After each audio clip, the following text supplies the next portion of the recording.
어떤 사람이 사막을 걷다가 길을 잃었다고 합니다. 근데 점점 이제 어두워지고 이제 마음이 다급해졌습니다. 근데 마침 이 모래 위를 보니까 사람들의 발자국들이 많이 있었습니다. 어떤 발자국은 작은 것이고, 또 어떤 것은 큰 것이고, 어떤 것은 선명히 나 있고, 어떤 것은 좀 희미하고 그랬습니다. 그래서 그 사람은 크고 선명한 그런 발자국, 누군가 지금 이곳에 있다가 빠져나갔구나라는 마음을 가지고 따라가기 시작했습니다. 하지만 그 발자국을 따라가도 결국 그 사막을 벗어날 수가 없었습니다. 그러면서 점점 어두워졌고 깜깜한 저녁이 되었습니다. 근데 그때 하늘에 별이 뜨기 시작했죠. 그리고 그가 북극성을 보게 된 것입니다. 그 북극성을 보고 방향을 잡고 나아가니 결국 빠져나갈 수가 있었던 것이죠. 오늘 이 본문을 보면 길에 대한 얘기가 나옵니다. 길. 이 백성의 길을 따르지 말라라고 말씀하시죠. 어떤 길이었을까요? 그리고 어떤 길을 따라야 될까라고 하는 그 관점으로 오늘 본문을 묵상하고 그것을 나누겠습니다. 11절에 보시면 여호와께서 강한 손으로 내게 알려주시며 이 백성의 길로 가지 말 것을 내게 깨우쳐 이르시되. 자, 강한 손으로 내게 알려주셨다라고 한 표현이 있는데 쉬운 말 성경이 있습니다. 가장 쉬운 말 성경, 거기서는 이 절을 11절에 이렇게 번역하고 있습니다. 주께서 강한 손으로 나를 굳게 붙드시며 강력한 어조로 내게 말씀하셨다. 너는 어떤 일이 있더라도 이 백성 곧 유다 백성이 가는 길을 따르지 마라. 자, 이렇게 지금 번역하고 있습니다. 그러니까 하나님께서 강한 손으로 우리를 붙드시고 말씀하시는 것이죠. 또 말씀하시고 또 말씀하시고 강하게 또 말씀하시는 그 이유가 무엇일까요? 왜냐하면 저희가 이사야를 계속 보고 있지만 다분히 좀 반복적인 그런 느낌이 또 들기도 하기 때문에 그렇습니다. 그런데 그 반복하시고 또 말씀하시는 바로 그것이 바로 하나님께서 우리에게 향하신 그 사랑의 마음이 아닌가 생각이 들었습니다. 하나님은 그냥 공의로 심판하시고 모든 것을 끝내실 수 있고 그렇게 하신들 누가 거기에 토를 달겠습니까? 하지만 하나님께서는 말씀하시고 또 말씀하시고 하는 것을 통해서 그 심판을 늦추시고 동시에 하나님께서는 우리에게 회개의 기회를 주시고 계십니다. 그래서 또 말씀하시는 것이고 오늘도 그 표현이 하나님께서 강한 손으로 우리를 이렇게 붙드시면서 강한 어조로 또 듣고 깨달으라고 말씀하시는 것이죠. 어떤 면에서 보면 성경에 나와 있는 하나님의 진노, 구약 성경도 마찬가지입니다. 그 진노하시는 하나님이시지만 그 진노하시기를 정말 느림보처럼 하신다. 그것이 우리에게 기회다라는 것을 제가 깨닫게 되는 것입니다. 자, 그렇게 말씀하시는 것이 이 백성의 길로 가지 말라, 이 백성의 길을 따르지 말라라고 하고 있습니다. 그렇다면 이 백성의 길이 무엇일까요? 바로 하나님이 아닌 다른 것들을, 사람을 의지하는 그 길을 얘기하는 것이지요. 저희가 6장에서 이사야의 소명을 받고 그리고 7장, 8장 지금 다 그 아하스 왕의 때의 이야기를 지금 보고 있습니다. 그는 정말 그 남유다의 아주 악한 왕이죠. 그는 이방 민족의 풍습을 본받았고요. 그리고 자기 아들을 산채로 불로 집어넣었다, 즉 제사를 지냈고, 그리고 산당과 산 언덕마다 우상을 세우고 온 백성으로 제사를 지내게 함으로 죄에 빠지게 했던 그런 왕이었습니다. 하나님은 그런 아하스를 심판하시기를 원했습니다. 아니, 어쩌면 깨닫기를 원하셨겠죠. 그래서 이제 북이스라엘과 그리고 아람 연합군을 통해서 공격하신 것이 아닌가 생각이 듭니다. 그런데 그때 그 이사야는 저희가 살펴봤지만 그 아하스 왕에게 가서 하나님을 구하라고 했습니다. 하지만 이 아하스 왕은 말은 어떻게 했을지 모르겠지만 그것을 거부하게 되죠. 그리고 결국 그가 선택한 것은 자기 눈에 보이는 빠르고 강한 해결책, 바로 아수르를 본 것입니다. 그에게 도움을 청하고 동맹을 맺게 되는 것이죠. 어제 본문 6절과 7절에 이런 말씀이 있었습니다. 이 백성이 천천히 흐르는 실로아 물을 버리고 르신과 르말리아의 아들을 기뻐하였느니라. 그러므로 내가 흉룡하고 창일한 큰 하수 곧 아수르 왕과 그의 모든 위력으로 그들을 뒤엎을 것이다. 이렇게 말씀하셨습니다. 하나님은 마치 그 아하스 왕의 눈에 하나님은 마치 이렇게 보였던 것 같습니다. 졸졸 흐르는 실로와 물과 같다, 실로와 물과 같다 이렇게 보는 것이죠. 그것을 보면 이런 생각이 들었을 것이에요. 내가 하나님께 나아가고 또 응답하고 찾으면 물론 계시니까 응답하시겠지. 하지만 내 눈에 보이는 이 시냇물처럼 그냥 힘없이 조금씩 흐르고, 그리고 이렇게 내가 원하는 그 속도로 차지 않고 이렇게 천천히 응답은 하실까, 이렇게 생각이 들었던 것이 아닐까요? 반면에 성경이 표현한 대로 보면 이 아수르는 흉용하고 창일한 하수, 곧 정말로 거세고 큰 그런 강물과 같은 것이고, 특별히 그것은 유프라데스 강을 얘기하는 거겠죠. 더 강하고 더 빨리 나의 어떤 필요를 채울 수 있고, 그리고 내 기도에 응답할 수 있는, 내 바람에 응답할 수 있는 것은 하나님, 시냇물과 같은 그런 실로와 물이 아니고 바로 이 유프라데스 강 같은 정말 큰 거센 강이다, 이렇게 생각한 것 같습니다. 자, 이것이 바로 이 아하스와 그리고 이 남유다가 그 당시 그때에 선택했던 백성의 길입니다. 백성의 길, 눈에 보이고 강한, 빠른, 그러나 하나님이 아닌 사람의 길을 택한 것이죠. 저희도 마찬가지인 것 같습니다. 오늘도 이렇게 하나님께 나와서 예배 드리시고 또 제가 이제 기도하며 신앙생활을 하고 있는데, 하나님은 때때로 그 실로와 물처럼 흐르시긴 하지만, 계시긴 하지만 졸졸, 그리고 조금씩 언제인지 모르는 그런 속도로 흐르시는 것이 아닌가, 나의 기도도 그렇게 응답하시는 것이 아닌가, 이런 생각이 들기도 합니다. 내가 원하는 바로 이때에 원하는 양으로 이렇게 화끈하게 들어와서 차셔야 되는데 그러지 않고 하나님의 응답은 참 더딘 것 같습니다. 반면에 우리가 하나님이 아닌 그 주변들을 보면 그것이 사람일 수도 있고 환경일 수도 있습니다. 더 강하고 빠른 것 같습니다. 그들에게 언제든지 우리의 손을 이렇게 뻗치면 나를 도와줄 것 같습니다. 뭐 그런 사람들도 있습니다. 그런 경우들도 있고, 하나님을 떠난 그런 경우가 있다면 그것은 우리가 경계하고 이제 그 사단의 역사가 되겠죠. 그런데 내 눈에 보이는 이런 강한 이들을 보면 언제나 그들의 손을 잡고 싶은 마음이 든다는 것이죠. 바로 이것이 착각이고, 그리고 이 백성이 쫓았던 바로 그 길이 되는 것입니다. 사람의 길, 그리고 백성의 길이 되는 것이죠. 자, 이사야도 또 그 당시에 이제 하나님의 사람들도 그런 아하스가 통치했던 그 배경 가운데 있으면서 여전히 하나님을 섬기는 길을 택하는 것은 그렇게 쉬운 것은 아니었을 것입니다. 오히려 반역자로 불리게 됐다라고도 얘기하죠. 오늘 성경 12절 말씀인데, 이 백성이 반역자가 있다고 말하여도 너희는 그 모든 말을 따라서 반역자가 있다고 말하지 말고 그들이 두려워하는 것을 너희는 두려워하지 말며 놀라지 말라, 이렇게 말씀하십니다. 자, 반역자라고 하는 것은 그러니까 아수르와 동맹하여 우리가 살 길을 찾겠다라고 생각했던 그 아하스, 그리고 이스라엘의 입장에서 보면 그 뜻에, 그 길에, 그 힘에 동조하지 않는 말을 하는 것은 반역자가 되는 것이죠. 나라가 사는 길이 아니라 나라가 망하는 길이 되기 때문에 그렇습니다. 자, 아수르의 손을 잡아야 된다. 그리고 지금 북이스라엘과 아람 연합군의 위협을 막을 수 있는 것은 그거밖에 없다라고 하는 그것의 반환이 반역자가 되는 것입니다. 나중에 그 남유다가 망할 때에 그 한 40년 정도 똑같은 메시지를 전했던, 그리고 실제 그 멸망을 받던 선지자 예레미야가 있지 않습니까? 그 예레미야도 비슷한 처지에 놓였던 것을 저희가 이미 잘 알고 있습니다. 나라가 망한다고 하니, 우리가 끌려가는 것이 하나님의 뜻이라고 하니 그는 그 나라의 반역자가 되는 것이지요. 나라를 살리고 좋은 말을 해야 되는데 그러지 못했습니다. 그래서 사람들은 그를 잡았고 구덩이에 던졌고 뭐 궁정의 뜰에 이렇게 갇히게 했고 그렇게 했습니다. 자, 반면에 그렇다면 지금 하나님께서 말씀하시는 이 백성의 길이 아닌 어떤 길을 택해야 될까요? 첫 번째는 우리가 여호와를 두려워하는 길을 택해야 됩니다. 이제 13절입니다.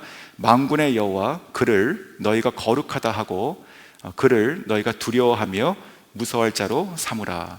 자, 아수르가 아무리 강해도, 그리고 남유다를 위해서 싸워줄 수 있다 하더라도, 뭐 지켜준다 하더라도 그렇게 생각하는 것이죠. 그들이 북이스라엘과 그리고 아람을 멸망시키죠. 나중에는 그것이 기대였습니다. 하지만 그 이후에 어떻게 됩니까? 그들은 그 군사를 그대로 몰고 내려와서 남쪽으로, 그래서 예루살렘까지 침공하게 되죠. 어제 본문이었지만 그 표현이, 그 물이, 그 강한 하수가 이 목까지 차올랐다라고 하는 그 표현이 있었습니다. 그러니까 멸망은 아니죠. 잠긴 것은 아니니까. 하지만 그렇게 된다는 것입니다. 즉 그 아수르라고 하는 것은 지금 이 남유다의 지금 현재 입장으로 보면 우리를 위한 것이고 우리를 살리는 것이지만 결국은 우리를 해하는 것으로까지 들어오는 것이죠. 하지만 하나님께서 예언하신 것이 또 무엇이었습니까? 그러한 아수르도 거기까지다 이렇게 말씀하신 것이죠. 거기까지다. 즉 하나님께서 결국 그 교만을 꺾으시고, 그러니까 징계의 도구로 삼아서 막대기로 삼으시지만 막대기로 삼은 것을 이제 그 일이 끝나면 그냥 놔버리시는 것처럼 결국은 이 아수르도 하나님의 심판을 받게 돼서 멸망하게 된다라고 하는 말씀을 하시는 것이죠. 즉 모든 것을 주관하시고 흥하게도 하시고 쇠하게도 하시는 분은 오직 여호와 하나님 한 분이시다. 그러니까 누구든지 혹은 무엇이든지 그것이 어떤 나라든지 하나님의 뜻 가운데, 하나님의 쓰임 가운데, 그 때의 가운데 단지 쓰이는 것뿐이지 정말로 우리가 두려워해야 되는 모든 나라 위에 나라 되시고 왕 위에 왕이 되시는, 주관하시고 창조자 되시고 통치하시는 분은 하늘에 계신 여호와 하나님 한 분이시다. 그러므로 오직 하나님 한 분만 우리가 두려워하는 그런 신앙의 길을 걸어가라는 것입니다. 자, 예수님도 똑같은 말씀하셨습니다. 마태복음 10장 28절 말씀이죠.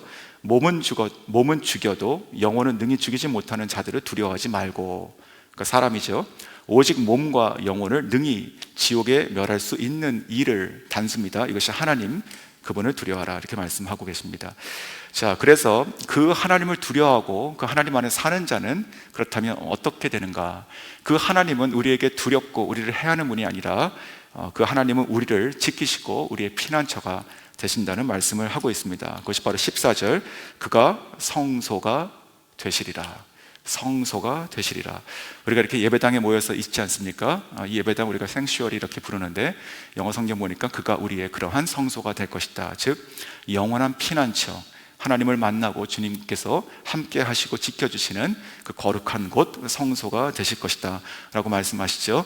그러나 그렇지 못하는, 그러니까 이 하나님을 두려워하고 사는 이 길이 아닌 여전히 우리가 백성의 길을, 그 백성의 길을 따른다면 어떻게 될 것인가? 그것도 이제 14절에 그대로 나와 있는데, 그렇지 못한 자에게는 걸림이 될 것이고 그 여호와께서 걸림이 되시죠. 그리고 넘어짐이 될 것이다. 그리고 덫이 된다, 잡혀간다, 이렇게 지금 15절까지 말씀하고 계십니다. 사랑하는 성도 여러분, 우리가 눈에 보이는 빠르고 강력한 어떤 그런 세상의 어떤 길도 택하지 마시고 정말 거룩하시고 참되신 여호와 하나님을 두려워하고 그 안에 머무시는 그런 삶을 살아갈 수 있기를 원합니다. 자, 여기까지가 지금 하나님께서 이스라엘을 이렇게 강한 팔로 붙드시고 강한 어조로 또 말씀하시는 내용들이죠. 자, 그러면서 이제 16절에 이렇게 말씀을 이어가십니다. 너는 증거의 말씀을 싸매며 율법을 내 제자들 가운데에서 봉합하라. 자, 즉 이 모든 것을 말씀하시고 또 외친다 한들 이 백성이 듣지 않게 되는 것이죠. 듣지 않고 거부하게 됩니다. 그럼 어떻게 됩니까? 하나님께서는 그냥 이것을 끝내십니까? 내가 한 번, 두 번 말했다라고 끝내십니까? 그러지 않으신다는 것이에요. 지금은 듣지 못하는 때 이것을 그냥 봉해서 두시겠지만, 하지만 뭐라고 말씀하세요? 이 말씀을 싸매서 너의 제자들에게 남기라고 하잖아요. 그 제자라고 하는 것은 이사야 제자가 누구냐, 이제 그런 관점이 아니라 다음 세대를 얘기하는 것이겠죠. 그러니까 이사야 때에 이것을 듣지 못하고 하나님께서 가르신다 하더라도 이 말씀을 그대로 가지고 지켜서 전수해 주면, 그러면 다음 세대에 때가 됐을 때 이것을 다시 보게 되는 것이고 또 깨닫게 되는 것이다 라는 말씀이죠. 즉 그들이 이제 이 말씀대로 심판을 받는 때가 된다 하더라도 하나님께서 이미 이렇게 말씀하신 것을 통해서 그들은 어떠한 핑계도 될 수 없는 것이고, 또 동시에 그런 심판에 따라 하더라도 하나님의 이 말씀과 초청은 동일한 것이지요. 이 말씀을 듣고 깨닫는 자는 다시 하나님께 돌아올 수 있는 길을 열어주시는 것이죠.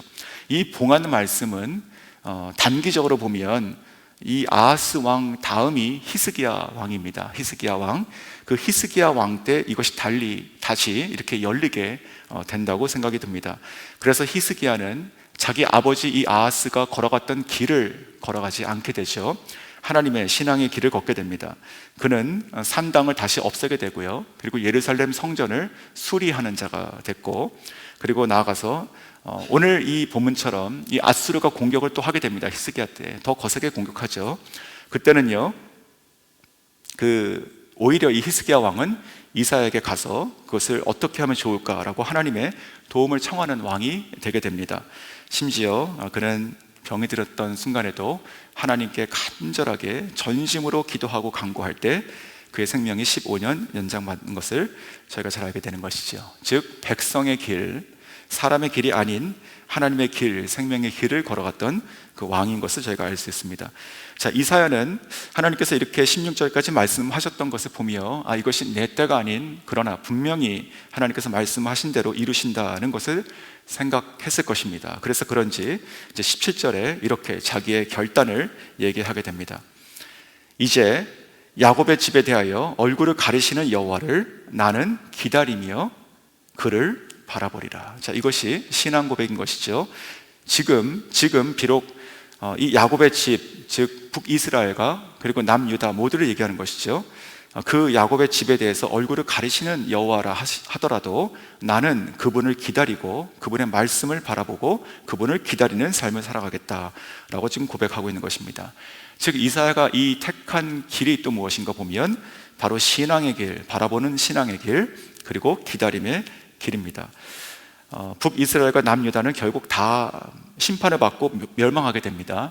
하지만 정말 이 공의로우시고 거룩하신 우리 하나님의 뜻을 분명히 믿고 기다리는 이사야의 신앙 고백을 보게 됩니다. 그러면서 이사야는 자기 아들들이 또한 하나님의 징표고 이 모든 것의 예표다라고 하는 것을 고백하고 있죠. 18절, 보라 나와 및 여호와께서 내게 주신 자녀들이 이스라엘 중에 징표와 예표가 되었나니 이는 시온산에 계신 만군의 여호와께로 말미암은 것이니라.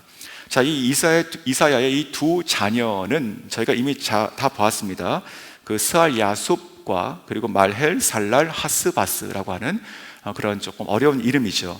근데 그 이름의 뜻들을 보니까 첫째는 그 남은 자가 돌아온다라고 하는 그 말이었고, 그리고 두 번째 이름의 뜻은 전리품을 빠르게, 노획물을 속히, 이런 뜻입니다. 즉 그 말을 이제 종합해서 결론적으로 얘기하면 곧 망한다는 그런 뜻이 아니겠습니까? 그래서 이제 북이스라엘과 그 아람 연합군 곧 망한다라고 하는 것과 결국 자기들도 마찬가지입니다. 즉 이사야가 지금 말씀은 봉인되고 지금 듣지 못한다 하더라도 하나님께서 주신 그 두 아이들 데리고 다니면서 그 아이들의 이름을 부르고 그 아이들의 이름을 묻고 대답하는 과정 통해서 하나님께서 계속 그 메시지를 지금 백성에게 선포하고 계신 것이죠. 자, 그러면서 그는 여전히 헛된 것을 쫓고 하나님을 찾지 않는 백성들과 살아가야 됐습니다. 19절에 보시면 이렇게 얘기하고 있죠. 어떤 사람이 너희에게 말하기를 주절거리며 속살거리는 신접한 자와 마술사에게 물으라 하거든 백성이 자기 하나님께 구할 것이 아니냐, 산자를 위하여 죽은 자에게 구하겠느냐 하라, 그렇게 대답하라는 것입니다. 자, 이사야를 통해서, 그리고 이사야 시대에 이제 동시대 선지자가 또 미가가 있습니다. 하나님은 이러한 선지자들을 통해서 계속 반복해서 말씀하셨지만 듣지 않았죠. 그러면서 그 백성들은 자기들이 어떻게 될 것인가, 어떻게 살아갈 것인가, 어떻게 이 난국을 헤쳐나갈 것인가 계속 알기는 원했습니다. 그래서 어떻게 한다는 것입니까? 그들은 지금 그러니까 주절거리며 속살거리는 그런 무당을 찾아간다, 맞사를 찾아간다 라고 하는 것이죠. 하지만 어떻게 우리가 살아있는 자들을 위한 것을 물을 때, 그러니까 그 남유다 백성도 그렇고요, 지금 살아있는 백성들이잖아요. 그 나라 살아있는 자들에 대해서 물을 때 어떻게 죽어있는 귀신에게 묻겠느냐라고 하는 것이죠. 자, 이런 것을 보면 하나님의 메시지가 계속 반복돼서 선포되고 있음에도 불구하고 그 아하스 왕과 그 나라의 백성들은 얼마나 불신앙으로 살아갔는가를 보여주게 되는 것입니다. 그러면서 그러한 자들을 보면 하나님께서 마지막으로 어떠한 길을 따라야 되는지를 또 하나 보여주시는데 바로 그것이 말씀의 길을 얘기하고 계십니다. 20절입니다. 마땅히 율법과 증거의 말씀을 따를지니 그들이 말하는 바가 이 말씀에 맞지 아니하면 그들은 정녕 아침 빛을 보지 못하고.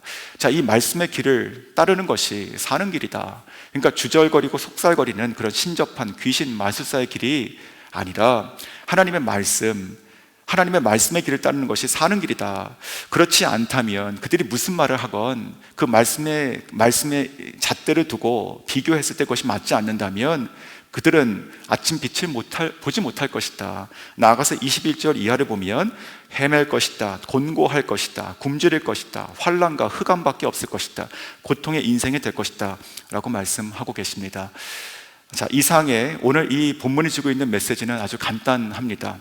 길을 잘 잡아야 산다는 것이죠. 우리가 살아가면서 길을 어느 쪽으로 맞추고 살아가느냐에 따라서 우리가 살 수도 있고 망할 수도 있다라는 것을 말씀하고 계십니다. 우리 가운데 우리 눈에 보이는 것, 그것이 다가 아닌 것이죠. 우리가 생각했을 때 빨리 해결해 줄 수 있는 그 무엇도 그것도 다가 아닌 것이죠. 우리는 하나님을 두려워하고 그 안에 거하며 말씀의 길을 따라서 살아가야 되는 신앙의 사람들입니다. 자, 에베소서 4장 14절에 이렇게 말씀하세요. 이는 우리가 이제부터 어린아이가 되지 아니하여 사람의 속임수와 간사한 유혹에 빠져 온갖 교훈의 풍조에 밀려서 요동하지 않게 하려 함이라, 이렇게 말씀하죠.